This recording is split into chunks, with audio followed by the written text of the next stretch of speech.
Punto de Quiebre, donde las ideas se convierten en acción. Episodio 1. Hacer que las cosas pasen. Hola a todos y a todas. Bienvenidos a nuestro primer episodio de Punto de Quiebre, espacio en donde estaremos asegurándonos de que las ideas se conviertan en acción. Y esto lo haremos a través de la invitación, el compartir espacios con expertos y profesionales que saben y conocen cómo traer herramientas para generar liderazgos genuinos. El día de hoy me complace tener acá presente a José Manuel Núñez, fundador del Centro de Desarrollo Gerencial de la Universidad Nacional. José Manuel, bienvenido, gracias por estar por acá. Gracias, José, por la invitación y un placer en compartir este espacio que sea para enriquecer y para que efectivamente las cosas no se queden simplemente en anhelos, sino que podamos llevarlas a la práctica. Es precisamente esa la idea fundamental que tiene que regir el quehacer humano, el quehacer de cada uno de nosotros. Completamente, gracias. Gracias por eso y construyendo sobre esto que nos dices de que las cosas no se queden en anhelos. ¿Cuántas veces nos pasa, verdad? Y hemos encontrado en la vida que hay gente que tiene muy buenas intenciones, pero nos quedamos hasta ahí. Y cuando hablamos de desarrollo de potencial humano, de habilidades y demás en los profesionales, hoy en día las empresas están poniendo una competencia en la mesa como algo crítico. Y ellos le llaman hacer que las cosas pasen. Entonces, el día de hoy vamos a compartir un poco acerca de ese concepto, de esa competencia, hacer que las cosas pasen. Y tal vez nos encantaría, a mí y a las personas que nos escuchan y que nos ven, que nos cuentes un poquito de cómo se hizo que pasara esta creación de un centro de desarrollo gerencial para la Universidad Nacional. ¿Cómo fue eso, José? Bien. Las cosas han estado cambiando a una velocidad ahistórica, digamos, en los últimos 30 años. Veníamos de una toma de decisiones marcada por ideas que podían darse por 10, 15, 20 años y esos eran los formatos fundamentales en los cuales recibíamos nuestra formación. Pero consolidándose todo lo que podríamos decir sociedad poscapitalista, emergiendo primero la informática y luego la inteligencia artificial como rectores de nuestras vidas, como consustanciales de nuestras vidas, las cosas cambian a una velocidad exorbitante. En ese momento teníamos una discusión en la Escuela de Administración, una dicotomía entre una malla curricular anclada en el pasado y las nuevas demandas que podían tener el profesional para poderse incorporar en forma exitosa en el mercado. Y en esa dinámica entonces surgió la idea de poder forjar un ente especializado que pudiera vincularse externamente, pero que pudiera tener como norte la construcción de nuevos saberes y nuevos conocimientos más atenientes a la demanda del mercado. En aquel momento arrancamos con riesgos, que era, imagínense que la primera generación de riesgos que se origina en las normas de Basilea fue a finales de los 80. Nosotros en la Universidad Nacional empezamos a hablar de eso en el 2000 y pico. Entonces veníamos con un desfase de cerca de 20 años. Entramos con el coaching como una herramienta de crecimiento personal y sobre todo organizacional y también en la gestión de proyectos. Esa fue la primera generación de saberes adicionales que estábamos desarrollando.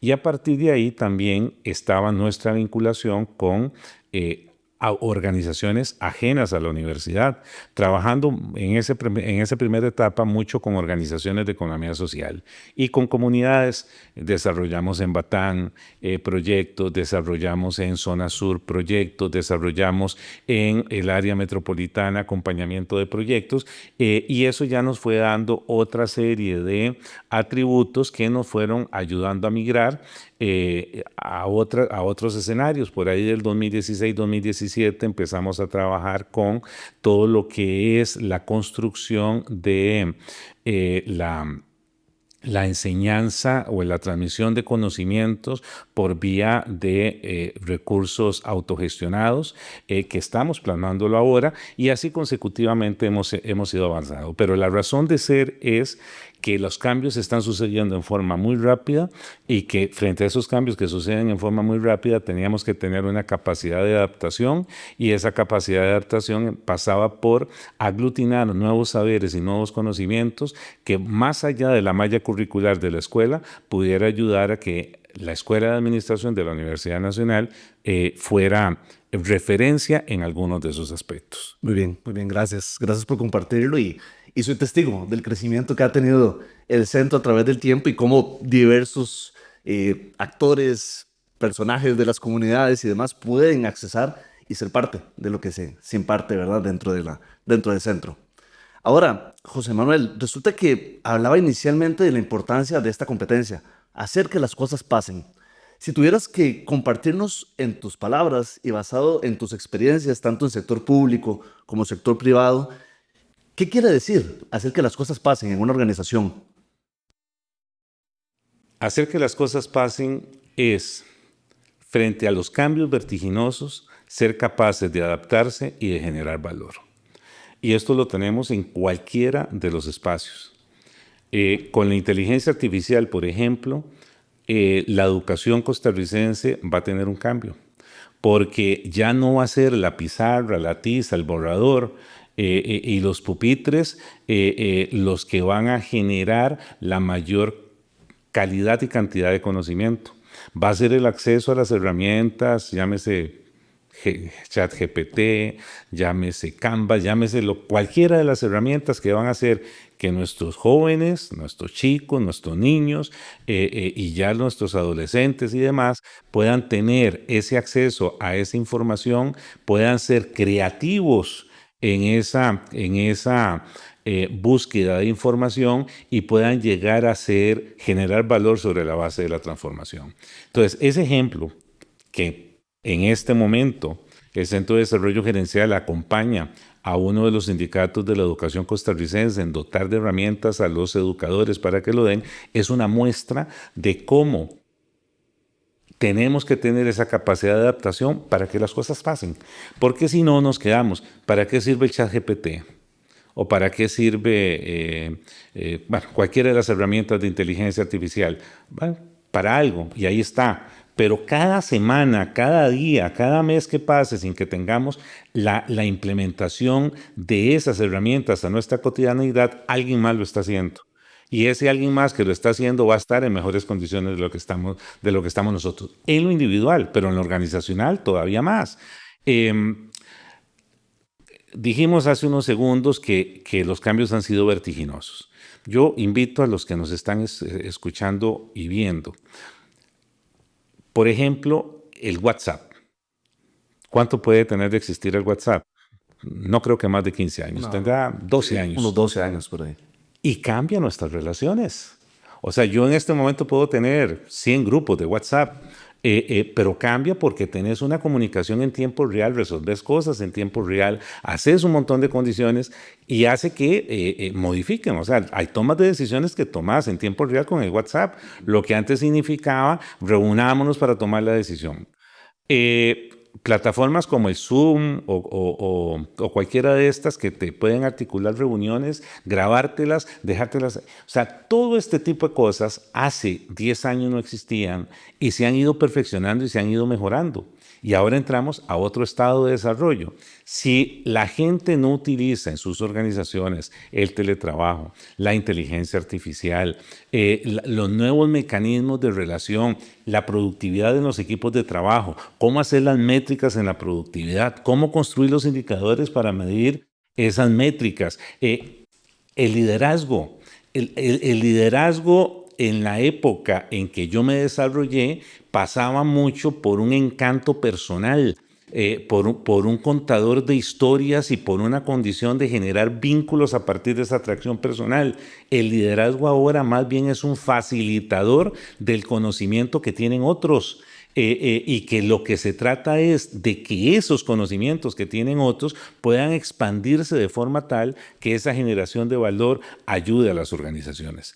Entonces, pasar de los anhelos a efectivamente mover la aguja es un reto que tenemos en la actualidad y que tiene que venir entonces con estas construcciones colectivas, organizacionales, en donde haya un empoderamiento de los actores de la organización y sobre la base de ese compromiso construyan esos nuevos escenarios para que las nuevas condiciones se plasmen. Gracias. Y es que cuando nos comentas de, hay una serie de elementos ahí que están al mismo tiempo, ¿verdad? Y que están en la mesa y que se mueven y que tienen que ver cómo se mezclan. Porque no es una varita mágica, no es una receta secreta que, por ejemplo, te diga de liderazgo o de cómo gestionar procesos o equipos. Entonces, vos nos ponías aquí y nos compartías sí, de liderazgo, pero nos hablabas de herramientas, nos hablabas de tecnología y de cosas que puede ser que se ven como muy cotidianas, como el uso de WhatsApp. Y claro, no solo es el tema de las decisiones que salen ahí, sino también a veces hasta el uso del canal que se tiene. Porque entonces habrá gente que se acostumbró a que solo el mensaje escrito, pero otra gente no, solo audios. Y de pronto otro de esas personas que están en una reunión y reciben un audio y al principio no se podía escuchar. Mira, estoy en una reunión, pero de pronto otro ya se puede transcribir y ya puede leer. Entonces, si lo ponemos en 2, 3 palabras, esto que nos acabas de compartir habla de adaptación al cambio, habla de flexibilidad, habla de tener una mente de crecimiento, le llamo yo. Hay una investigadora, se llama Carol Dweck. Ella nos pone y nos comparte 2 escenarios. Las personas podemos estar con mentalidad fija o con mentalidad de crecimiento. Entonces, no es que es una buena u otra mala, ¿verdad? Porque en mentalidad fija puede ser que estás muy bien y has aprendido y te has preparado y tienes una buena posición, pero de un pronto a otro tomas una decisión de me voy a quedar hasta ahí. ¿Para qué más? Y es lo que conocemos como la zona de confort. Mientras que la mentalidad de crecimiento, lo que nos pone en la mesa es la retroalimentación sirve para crecer, si así lo quieres, si no lo tomas personal. La tecnología llega y no va a parar y va a seguir y está en vos si quieres abrazarla o si quieres quejarte. Y cómo entonces empiezas con mayor velocidad a aprender de esto que llega. Entonces, cuando hablamos de esta mentalidad de crecimiento y escuchándote, José Manuel, lo que me deja mucho es la importancia de eso, de la mentalidad. Es una decisión. ¿Quiero o no quiero hacer para que esas cosas pasen? Para mover la aguja, me gustó el concepto que usabas. Ahora, basándonos en tus experiencias, cuando has sido consultor, sé que también has estado por ahí dando consultorías a diversas organizaciones. ¿Podrás contarnos alguna anécdota, alguna historia, una historia de éxito o algo que tal vez al principio no se viera como que iba a salir tan bien en la implementación, no sé, de un proyecto, por ejemplo? ¿Qué pasó? ¿Cómo estuvo eso? ¿Qué se aprendió? No sé si tienes por ahí alguna historia en mente. Voy a contarte 2. Una que es atípica,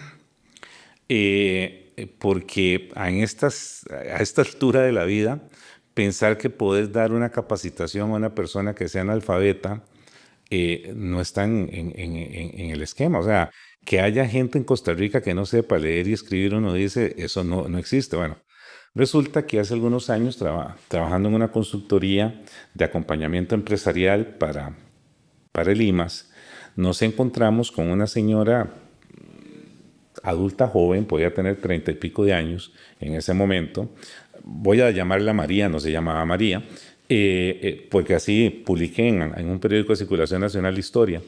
Y María no sabía leer y escribir, pero ella estaba recibiendo la capacitación. Entonces ella muy sincera me dijo, mira, yo no sé leer y escribir, pero ayúdeme que yo necesito sacar esto porque yo tengo que montar una soda en la casa que yo tengo, la alameda que yo tengo, en la alameda en donde vivo en Alajuelita. Entonces yo me encariñé con ella por su esfuerzo y la fuimos acompañando. Cuando llegábamos al punto de equilibrio, ¿verdad? Entonces ella transcribía en dibujos su punto de equilibrio. Entonces decía, para poder llegar yo a mi punto de equilibrio tengo que vender 5 ensaladas de frutas. Entonces ella hacía el dibujo de la ensalada de frutas como lo percibía y entonces llegaba y decía, ok, en cada una de estas cosas tengo que ganarle, si cobro 100 colones, tengo que ganarle 30 colones para poder llegar. Entonces 5 ensaladas de frutas era mi punto de equilibrio. Entonces yo le dediqué mucho esfuerzo a ella y llegamos luego a la conclusión que la soda no le servía, porque necesitaba hacer mucha inversión. El IMAS daba un recurso ahí específico, que lo que le servía era una heladería, porque contaba quién le daba los congeladores, producto a pagar un mes, a una semana, producto a pagar una semana, y veíamos que llegaba al punto de equilibrio vendiendo X cantidad de helados al día, que sí se vendían con relativa facilidad. Helados, conos, paletas y ese tipo de cosas. Bueno, para no cansar mucho más con el cuento, logramos culminar. Ella pone la heladería, yo la visité una vez y en cierta ocasión le escribí por WhatsApp. Ajá. María, ¿cómo te va yendo? Y así se llamó el artículo que yo publiqué, A Chupón Lleno. O sea, entonces ella con su espontaneidad lo que me planteó fue, lo logré, estoy logrando. Ya luego hablé con ella, ya estaba más establecida y he perdido contacto. Ella más bien, si en estos días mucho pandemia cortó esas relaciones interpersonales, si me recuerdo dónde vivía ella en Alajuelita para ir a ver cómo le va yendo. Habría que ver si logró sobrevivir a la pandemia. Pero ciertamente alguien tuvo una necesidad, planteó una alternativa, trabajó en esa alternativa, dimensionó lo que podía hacer e hizo que las cosas pasaran. Claro, dejando las excusas de lado, ¿verdad? Que puede ser lo que muchas veces nos pasa a cualquiera. Claro, o sea, imagínense, para mí es muy valioso porque era una analfabeta, o sea, y ya no era cuestión de devolverse, no, y tenemos que, para sacar esto, tenés que saber leer o escribir. El leer y escribir, no, saquémoslo como podamos. Y su entusiasmo venció las limitaciones objetivas que podríamos decir que se tuvieran. O sea, ¿cómo hacías? Y fue un reto interesante para diseñar el punto de equilibrio a alguien que no sabía leer y escribir. O sea, ¿cómo haces para que llegara a ese concepto? Entonces fue un reto interesante. Ese a nivel individual, con gente marginal. Y a nivel organizacional, yo soy convencido de que la transformación organizacional nos va a llevar a estructuras más planas. Toda la condición de la pirámide jerárquica que hemos heredado, eso, y que escalar por esa estructura jerárquica que en instituciones como la universidad es por años y en otras instituciones dizque por méritos, pero los méritos son muy relativos, va a dar paso a que se pueda generar valor sobre la base de estructuras bastante más planas. Bueno, nos tocó en una cooperativa entrar a esa discusión de por qué la cooperativa no estaba sacando los productos que tenía que sacar en las condiciones que tenía que sacarlas. Y nos dimos cuenta que en toda la discusión colectiva que había demasiadas capas intermedias que hacían que las cosas fueran muy lentas. Entonces entramos al tema de la transformación organizacional, pero aplanando la estructura. Era una organización que vende productos lácteos y entonces aplanamos de forma tal que lográbamos que cada quien fuera encargado de su proceso con rendición de cuentas previamente establecidas y con reuniones periódicas en donde se rendía la cuenta. Entonces marcábamos un norte, vamos a llegar a aumentar las ventas en un 5%. Pero para llegar a aumentar las ventas en un 5%, sin aumentar costos, necesitamos hacer A, B, C y D. Entonces echábamos adelante el proceso y fue más exitoso de lo que hubiésemos esperado, porque en el primer año en que aplanamos la estructura, logramos aumentar las ventas como en un 14% sin aumentar costos y la cooperativa salió de un cierto bache que tenía. Hoy está en condiciones realmente muy aceptables, muy buenas, pero que lo hicieron sobre la base de esa transformación organizacional. Obviamente, los retos a partir de ahora vienen en otra dinámica, como te digo. O sea, cómo aplicamos la automatización, cómo aplicamos el valor del humano, porque vamos a ver, una empresa como Amazon está yendo a otro nivel, que aumentó sus ganancias en un 400%, o sea, pasó de $5,000 millones a $20,000 millones, pero despide 15,000 empleados. Despide 15,000, destruyó 15,000 empleos en el mundo. Era como un 10% de su planilla. ¿Cómo explicamos que generando rentabilidad en esas dimensiones decidan hacer una transformación organizacional despidiendo gente? Básicamente porque la generación de valor de esos seres humanos fue superada por la automatización dada por robótica, por inteligencia artificial y por otro tipo de cosas. Bueno, esa gente que queda fuera tiene el rostro humano, consume, va a estar frustrada, bueno, ¿y qué vamos a hacer? Entonces, también esto es parte de los retos que vamos a tener y que ustedes como generación lo van a tener todavía en forma más vigente. O sea, ¿qué va a pasar en los próximos 10, 20 años? Y esa visión prospectiva para que las cosas pasen es un imperativo. Un imperativo, digamos, académico, un imperativo profesional, pero sobre todo un imperativo ético. Como nuestro comportamiento es afín a hacer una vida inclusiva para la mayor parte de los seres humanos. Completamente. Gracias por compartir ambas experiencias y la visión que hay más profundo de las experiencias. Porque al final de cuentas estamos hablando entonces de adaptabilidad, pero de moralidad, de ética, de cómo tomar lo que está llegando y cómo la realidad nos trae a que cosas que siempre, o el paradigma nos decía, es que hay que prepararse para las próximas cosas que llegan. Hay que prepararse porque dentro de 10 años y de pronto otros 10 años ya llegaron y ya están acá y cada vez más rápido.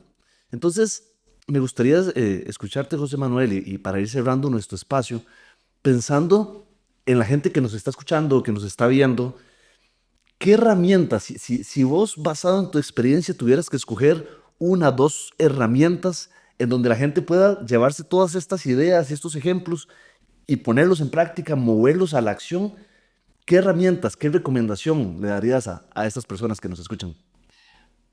Yo me centraría en 2 actitudes. Sean curiosos. No dejen la curiosidad, sigan investigando, viendo, experimentando. Y sean creativos. O sea, inventen. Fracasarán 1000 veces.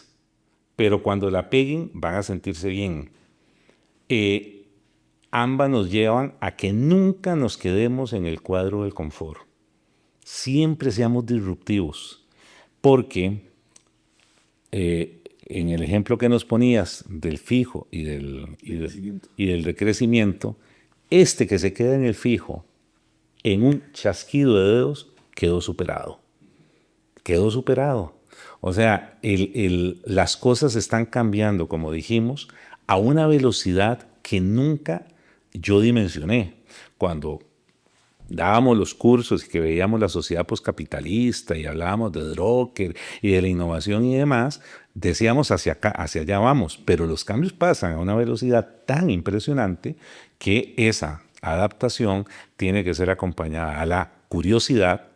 Sigamos viendo las cosas con curiosidad y a la creatividad. O sea, ya domado lo que estamos aprendiendo, ¿para qué lo uso? Muy bien. Muchísimas gracias, José Manuel, por este espacio, por este ratito que hemos compartido. Creo que nos has traído una diversidad de herramientas, de ejemplos y de prácticas que podemos todos y todas poner en nuestro día a día para nuestro valor y desde la gente que nos rodea. Así que temas de innovación, temas de creatividad, de atrevernos a hacer las cosas y de que el peor intento es el que no se hace. Como bien decían, es una frase que creo que no pasa de moda. Así que esperamos que haya sido de valor agregado esto que hemos compartido. Recordemos siempre que a través de esta innovación y de atrevernos lograremos hacer que las ideas pasen a ser acción. Y pues bueno, nos veremos pronto en nuestro segundo episodio de Punto de Quiebre. Muchísimas gracias. Gracias. Punto de Quiebre. Este podcast es producido por el Centro de Desarrollo Gerencial y el programa OSIAC.